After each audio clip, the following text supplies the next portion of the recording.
The Islamic State, as they call themselves, a very fitting name because they are Islamic in the orthodox, historic, foundational sense of the word, warlike. They have said they're going to blow up the White House, they're going to blow up the Eiffel Tower, they're going to blow up Big Ben in England, in London. But before they do that, they're going to deal with the Shiites.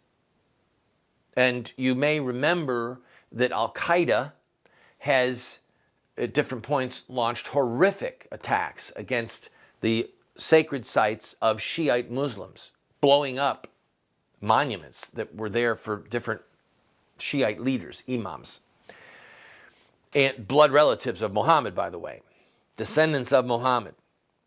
So the Shiites and the Muslims have had this bloody conflict going on literally since the first generation after Muhammad. So here's how it happened. And I said before the break, I'll explain to you why they call themselves Sunnis and why they call themselves Shiites, or why others call them Shiites. Sunni is derived from the same root word as sunnah, the path, okay? Muhammad left an example. When you read about his words and deeds, they are called the hadith or they're called the sunnah.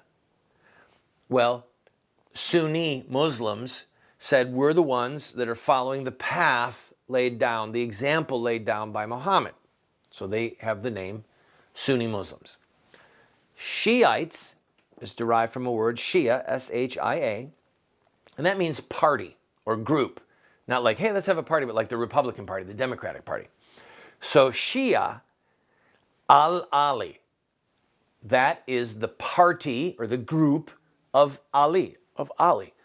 We're the ones who support Ali's claim to leadership, to the caliphate. The word khalifa or caliph means successor. That's all it means. So after Muhammad died, there were caliphs, there were successors. All right? The Sunnis said any good Muslim can be a caliph. The Shia al-Ali, the party of Ali said, no, it should be a blood relative. So just think, Shiites are blood relatives. Sunnis are not blood relatives. Only between 10 and 15% of the entire Islamic world are Shiites.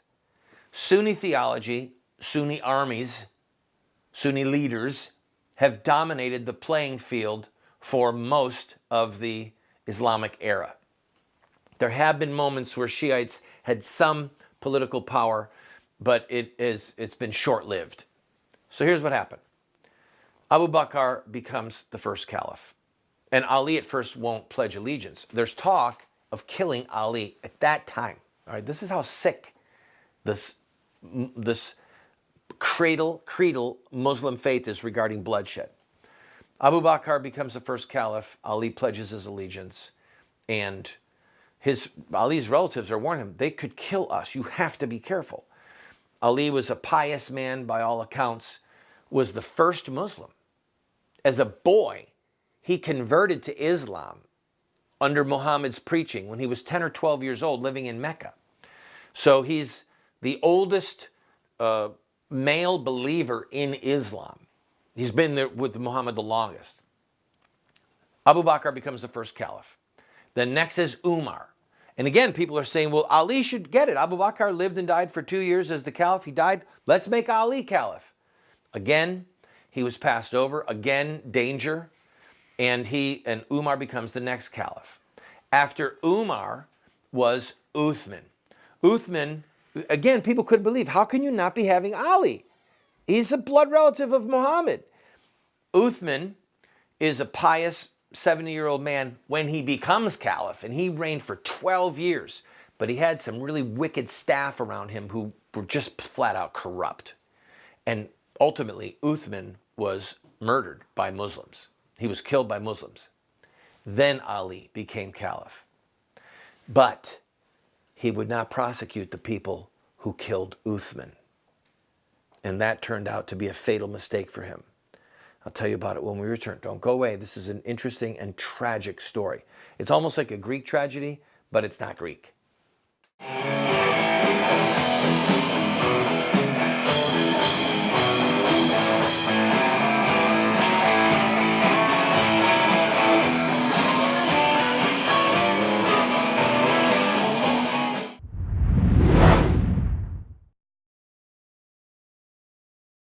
I have been a leader in the pro-life movement for 30 years, and sadly we have not prevailed in our goal to make it a criminal act to kill an unborn baby. There's reasons why we have failed. I wrote this book, A Humble Plea, to Catholic bishops, to evangelical clergy, and to lay people, explaining where we went wrong and what we have to do to prevail. We've made this available as a PDF online for free. I encourage you to go and download your own copy. Why does a nice guy like me keep getting thrown in jail? I have been arrested almost 50 times and spent over a year of my life locked up in various prison facilities. And I wrote a book, many books. In fact, one of them is called Why Does a Nice Guy Like Me Keep Getting Thrown in Jail? It's a theological work, answering those who say that the church should not be involved in politics or that we should retreat. I encourage you to get it. In fact, get one and give it to your pastor.